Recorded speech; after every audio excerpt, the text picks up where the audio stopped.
These economic systems, what we just saw as mentioned in Paramashiva's economic principles, such as for things do not which do not perish by sharing, such as education and knowledge. Paramashiva recommends that no fee be charged. For survival needs such as food and healthcare, barter and charity are recommended. For other infrastructure development works, services, commodities, gold and conventional currency based transactions are allowed. Now, these systems are still in practice in modern day, but grossly overlooked and not sufficiently studied with their close relation to the mainstream economics. Let's take an example. The WHO, the World Health Organization, and GIS aid, which is providing a database of medical health related information on various viruses. The WHO and GISAID provide early access to data regarding the virus. This is an example of an open, knowledge based economic policy where critical data about the virus was not monetized. Similarly, we look at a barter based economic aspect. Similarly, South Korea helped the United States access masks and testing kits, and there was a hope that this would lead to a reciprocal arrangement in terms of vaccines, which is like a barter based model allowed in food and healthcare. So we understand the principles of Paramashiva are still in practice, but they are not considered legitimate, they are not considered valid, they are not studied as much as the mainstream economics, which is based on gold and current conventional currency, a part of only a one-third part of Paramashiva's vision for economy. Now we are living in an economy in which we are using only one third of the economic principles of Paramashiva and ignoring the two-third. The remaining two-third are still practiced in fringes but are not part of our mainstream study of by various business schools or universities or are not considered legitimate part of the global world economy. With this, we have handicapped ourselves and made ourselves disabled in getting the best out of these three. It is not about a competition amongst the free as in lunch, where knowledge and education are provided for free, the free sector, the barter, and charity sector, and finally, the conventional economic currency based system. It's not about a competition between the three systems, it is about what is best for which sector, for which aspect of our life, and using the best fit for the best role and getting the best results out of it. Now, when we have limited ourselves to the one third, naturally, we will be facing a lot of challenges and sufferings, which can be very easily avoided if we align to Paramashiva's teachings. Now, going further, along these lines, along the lines of studying these different aspects of economy, a highly effective concept of ensuring food security in ancient Hindu nations was that of food grain banks. These were prevalent until 18th century. The elderly in villages would start food grain banks with seed capital of grains collected by fundraising. If any person met with a crisis such as crop failure, the food grain bank would lend him grains in exchange for an interest. Compound interest was prohibited in grain banks.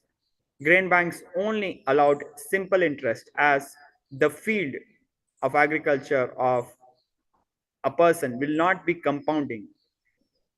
Only simple interest and basic interest was allowed in the grain banks, which the debtor was expected to return with the principal grain amount during the next harvest.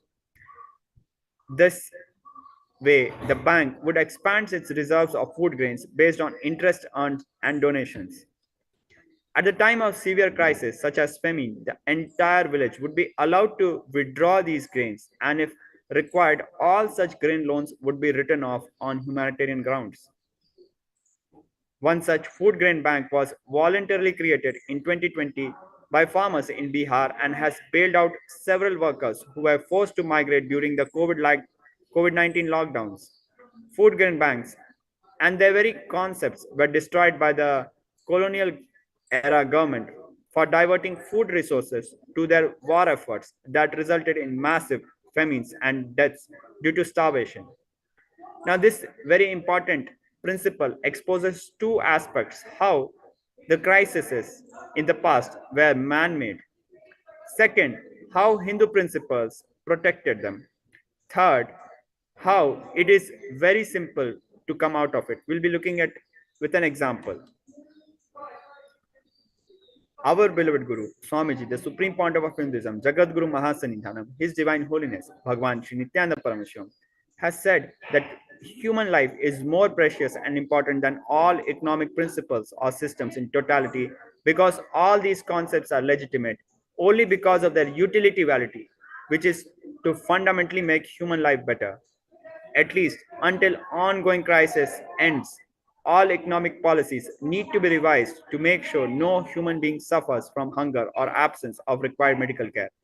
And as we know, our beloved Guru, Swamiji, the Supreme Pontiff of Hinduism, demonstrates not just by words but by example, looking at the past to set the context. In 1943 1944 period, there was a huge man-made famine in the region of Bengal in the eastern part of present-day India,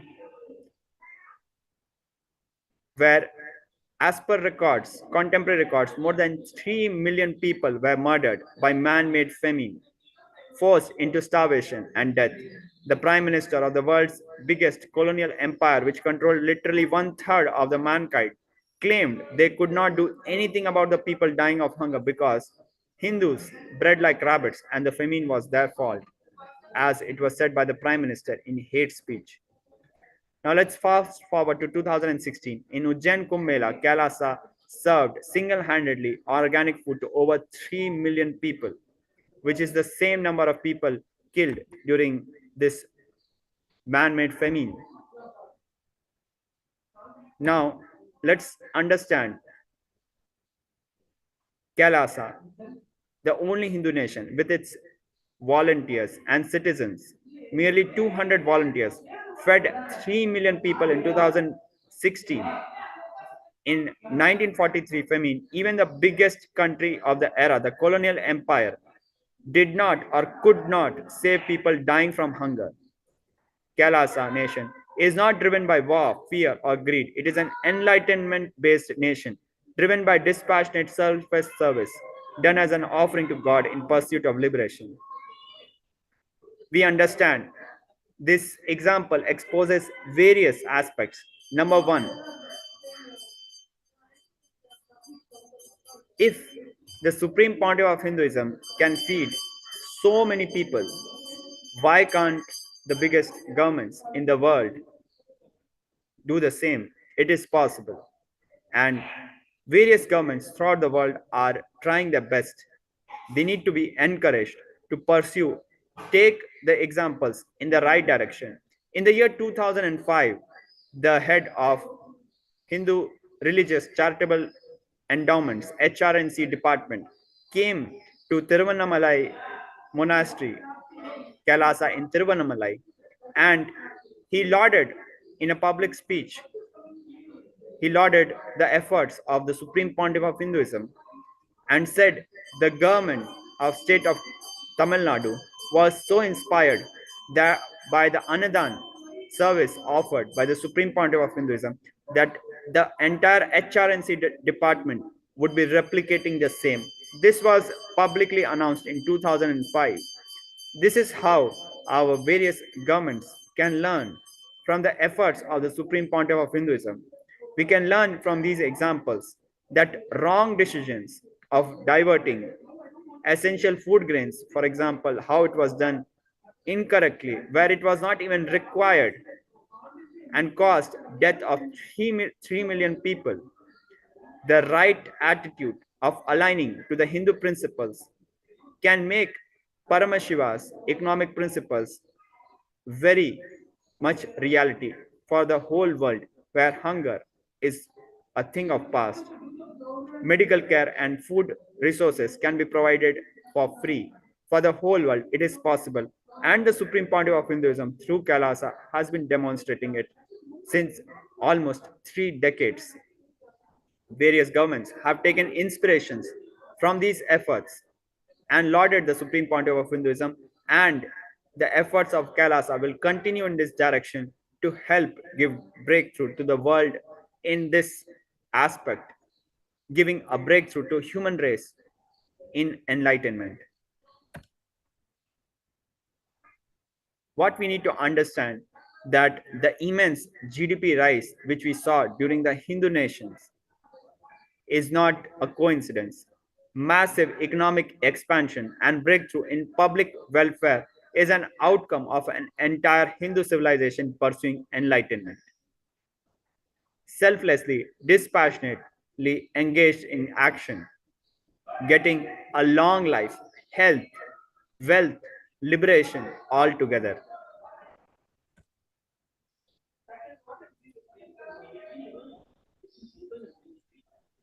These were a part of the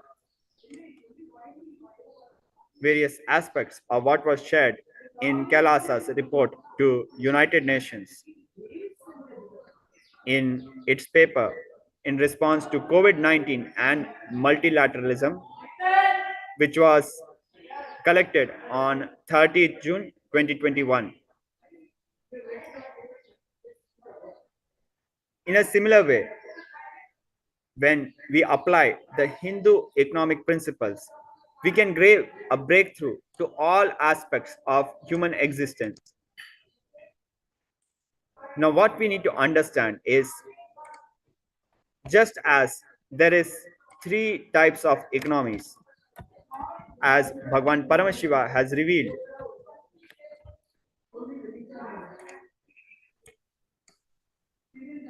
one part is the knowledge or education based economies which have to be free for survival needs. Bartering and charity are recommended. Only for long term things such as construction, infrastructure, currency transactions are allowed.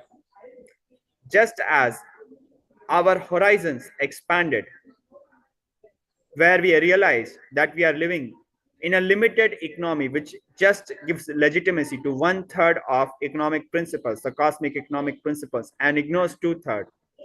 There are various currencies which we do not understand. We know only one currency, which is the paperback currency, the promissory notes,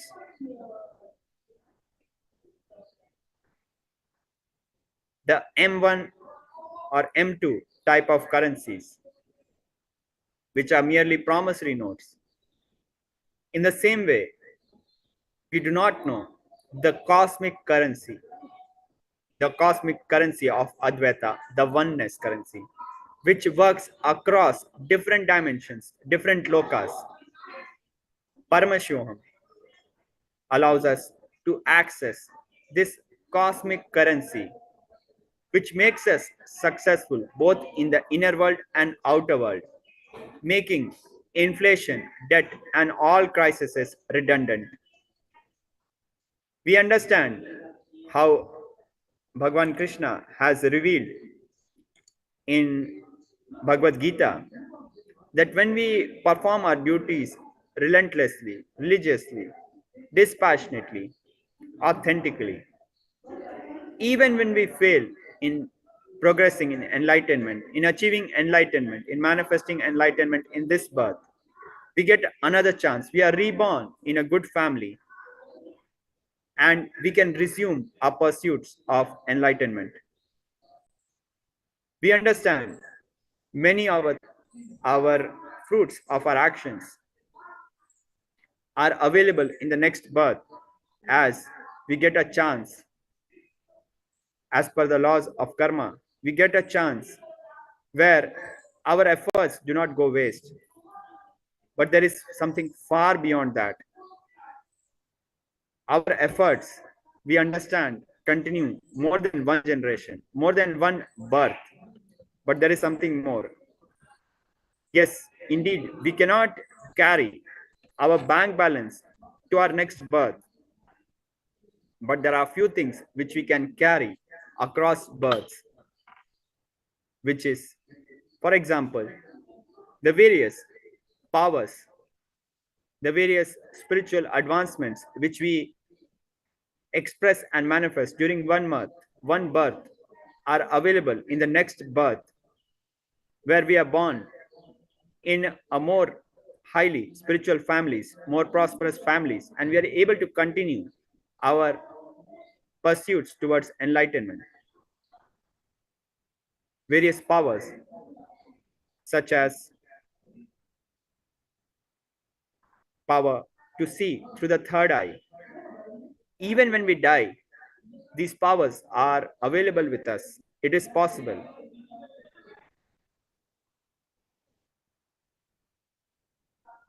These powers are beyond our ordinary body. In the same way, we have a possibility far beyond this limited human existence, which goes across several births, which grows across several parallel dimensions, parallel universes. Paramashivoham allows us to access the cosmic currency, which is valid not just internationally across borders, but across dimensions, across lokas. Now, very shortly, we'll be having some very special guests joining us, sharing their perspective on how Mahaparamashivam, which is starting on 9th December until 29th December, gives them access to the cosmic currency, Advaita, oneness, giving everlasting prosperity beyond ordinary inflation, debt, or crises. We'll be back with our very special guest, Srinitya Gyanatmananda and Srinitya Gyanamaya Priyananda. Thank you for joining us. We'll be right back. Nithyanandam.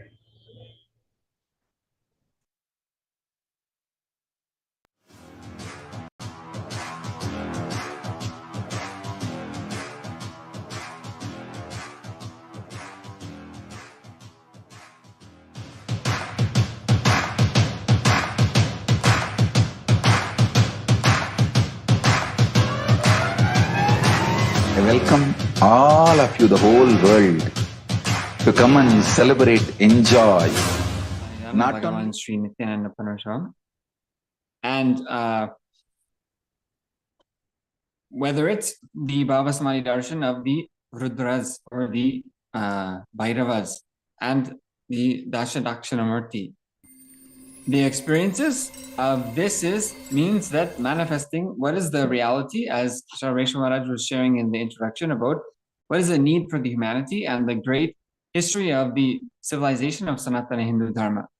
What has been the blessing that the Enlightenment civilization has brought to the planet, and the various dimensions manifesting that and recreating that experience in each one of us and radiating it to all of those in our lives and who live with us. So this is actually exactly what is the KAILASA, the revival of the ancient Enlightenment Hindu civilizational nation that the Supreme Pontiff of Hinduism has been spearheading and giving as a gift to the planet Earth.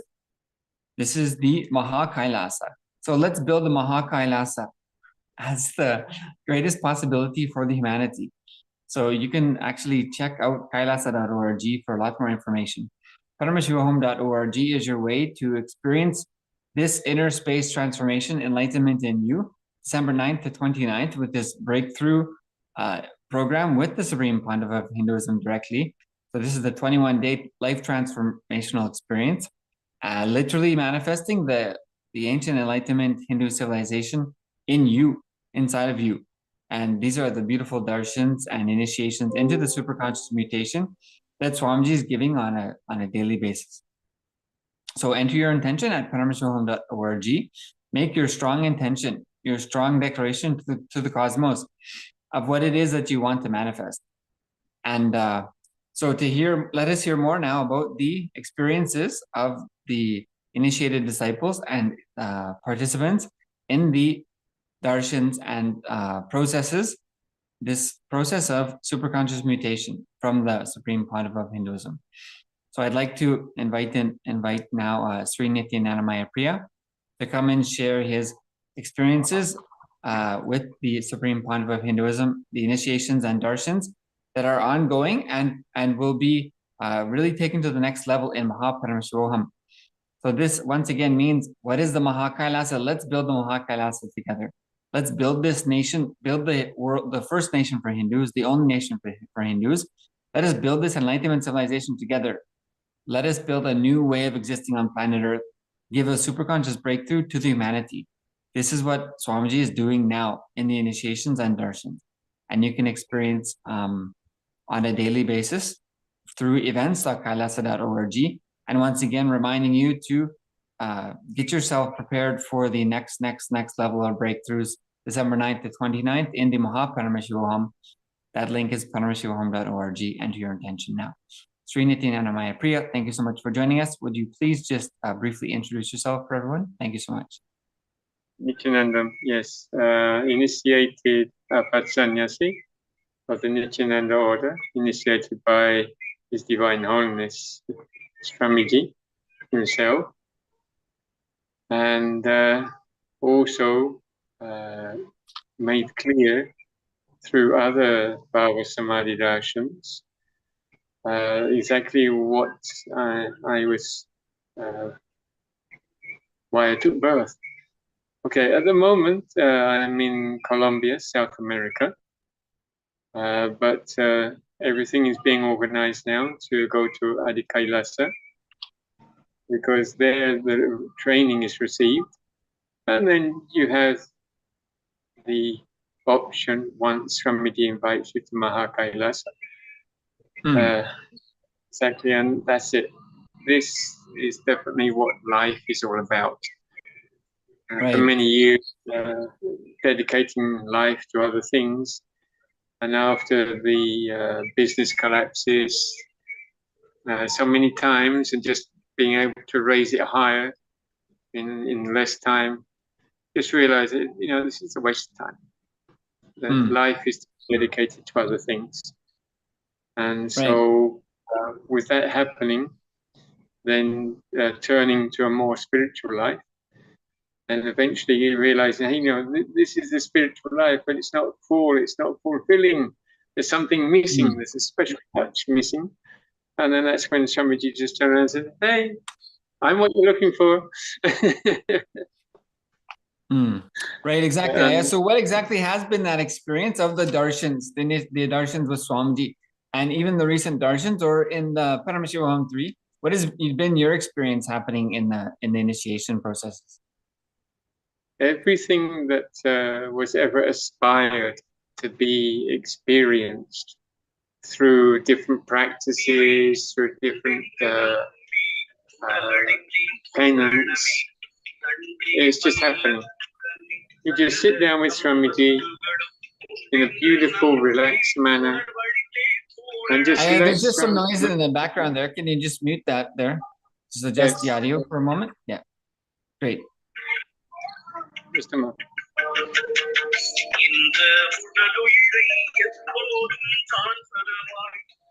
Okay. I'm having some difficulty here. Just a moment.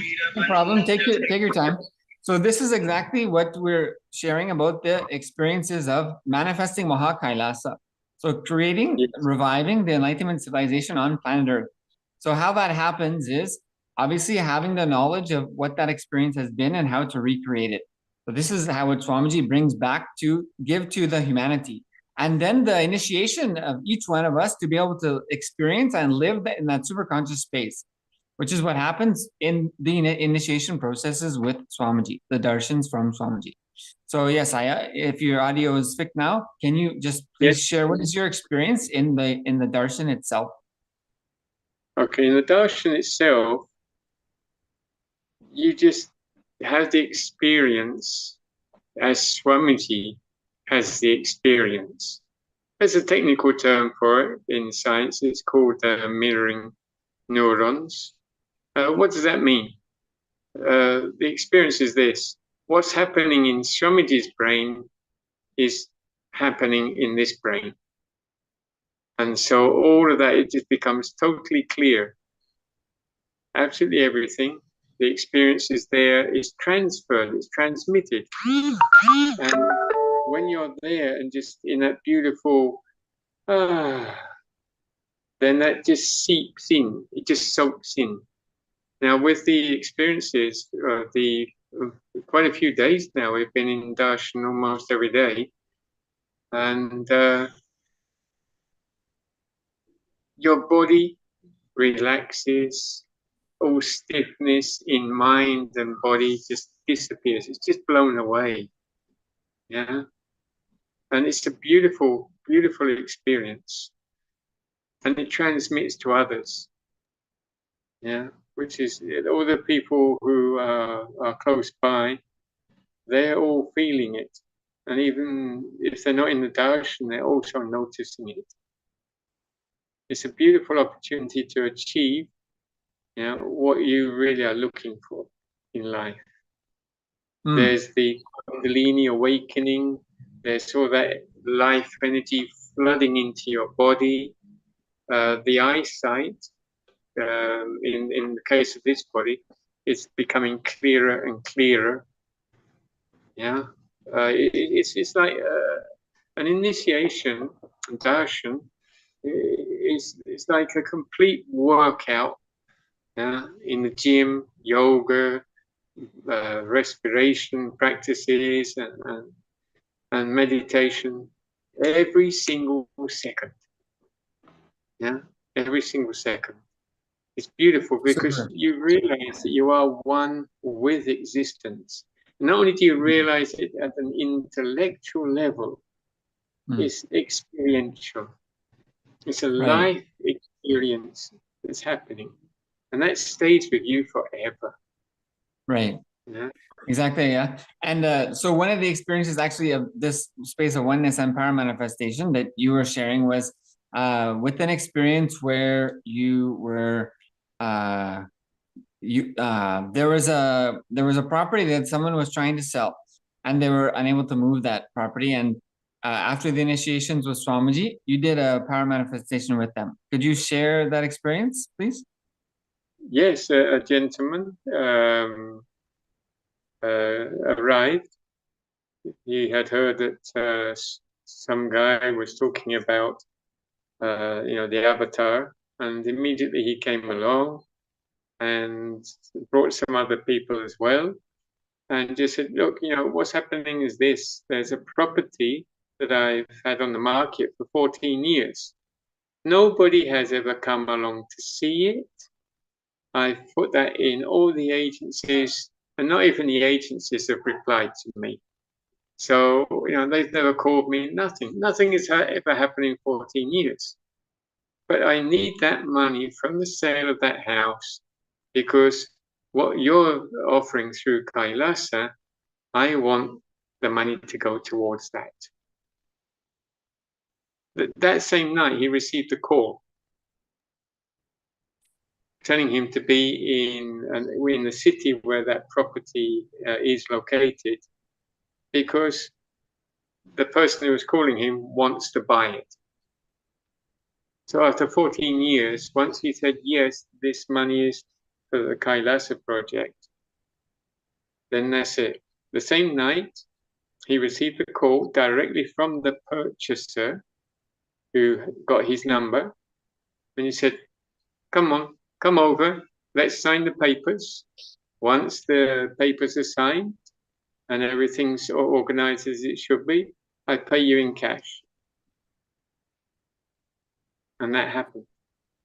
Right. So there was a property that was on the market for how long did you say? 14 years. Wow. Exactly.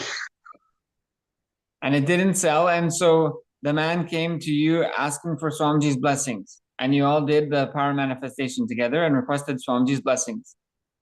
Yeah, Mahavakya chanting, the completion as well. Did the completion process there with Swamiji. to the Atmamurti, to the photo, as people call it, it's Atmamurti. And you could feel it was genuine, it was authentic on his part. And he wasn't like saying, "No, please God, I want the money," because it was like, I want to put something that's been there, that's not been of any real use. I want to put it to good use.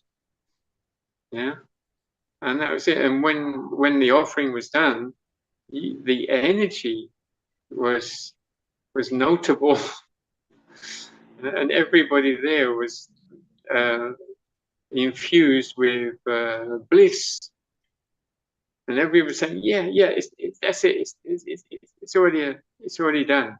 It's already happened." And so they were already celebrating it before receiving confirmation. And that's one of the gentlemen who is still with Swamiji. He has been participating too in the darshans. And every time after he just says, "There's so much energy." Yeah. And this gentleman is 84 years old. But he has more energy than a lot of yous these days. So that is the thing. And this is just one example. This is one. Yeah. Wow. So an unsold property for 14 years and did a power manifestation with Swamiji's Atmamurti and requested blessings. And that night got a call that someone would purchase the property and pay cash. Directly from the same person to saying, "Okay, right, come over." The actual purchaser phoned him. There was no intermediary, no agent. Yeah, the same person who purchased just called him and said, "I want to buy your house. Please come over to the capital where the house is." Yeah, and that's without seeing the house, only seeing it outside. That's without going inside. Yeah. He'd already said, "Yes, I buy this house." So right. That's Swamiji. Yeah, putting on a little disguise. I'm the purchaser. So you also had oneness experience with Swamiji during the Bhishana Bhairava darshan. Could you just maybe share a moment about that? Okay. Yes. Bhishana Bhairava darshan is when Swamiji comes with the kavacham. Okay. And so just before the darshan or the Bhishana Bhairava, even though these eyes were open, I realized that there was something there, something that wasn't allowing sight through the two eyes. And okay, whatever is happening, fine, okay. And then on the screen, Swamiji with the kavacham covering his head, and immediately, wow, this is Swamiji obviously manifesting here the experience with the kavacham covering his whole head. And so that same experience was here. Now with these experiences, with these initiations, these go with me for all eternity. Yeah. How can it be, it's happening right now, how can it be that the experience there is being experienced here? And it's affecting the senses as well. It's including the senses. Right, exactly. Wow. So incredible actually experience of oneness happening in your body. So when Swamiji was preparing to come on the darshan with the kavacham, before that moment, you had experience of not being able to see. And then Swamiji came with presenting the kavacham during the darshan. And that experience made instant sense to you and completely unexpected. Oh, yeah. So There was no idea that Swamiji was coming with the Kavacham. Remember, these darshans are the first time. Yeah. Everybody should be in these darshans because it's the first time. Yeah. And these beautiful, sweet surprises, immediately the Kundalini just shoots right up. Because there's no doubt. Any doubt that might be trying to get in there, it's just blown away. Yeah. And the fulfillment is just, well, that's it. Yeah. great, Aya. Well, thank you so much for sharing your experiences today. Appreciate you joining to share your experiences with the superconscious mutation from the initiation of darshans with the Supreme Founder of Hinduism. Thank you so much. Thank you for inviting. Nithyanandam. Nithyanandam. So, yes, everyone, this is your opportunity to have these experiences and be part of the Maha Kailasa, actually, be part of Kailasa Nation, the first nation for Hindus, and the revival of the ancient Enlightenment Hindu civilizational nation. So let's build Maha Kailasa together. This is the revival of the Enlightenment civilization on planet Earth, how to live these superconscious mutation and how to live a conscious life, not just an accidental life with a default future, but how to live your life consciously. Means based on your choice, how to live a life that operates based on your choices and your conscious living, not just accidental life, and not being at the mercy of what happens in life, and not needing to work to fulfill someone else's dreams, but actually being able to declare whatever it is you want to manifest and literally be part of the world's largest project. So not just a single nation, but multiple countries, and already a global nation. So let's all be part of Maha Kailasa. So just enter your intention at paramashivoham.org to just be part of the December 9th to 29th Maha Paramashivoham with Swamiji, and events.kailasa.org to get the insider knowledge and experience of the preparations going on for Maha Paramashivoham and the preparatory darshans and entire day processes happening now. Events.kailasa.org is your gateway to get into the Maha Kailasa now and really get into the insider life with Swamiji about what's going on behind the scenes and what preparations are happening.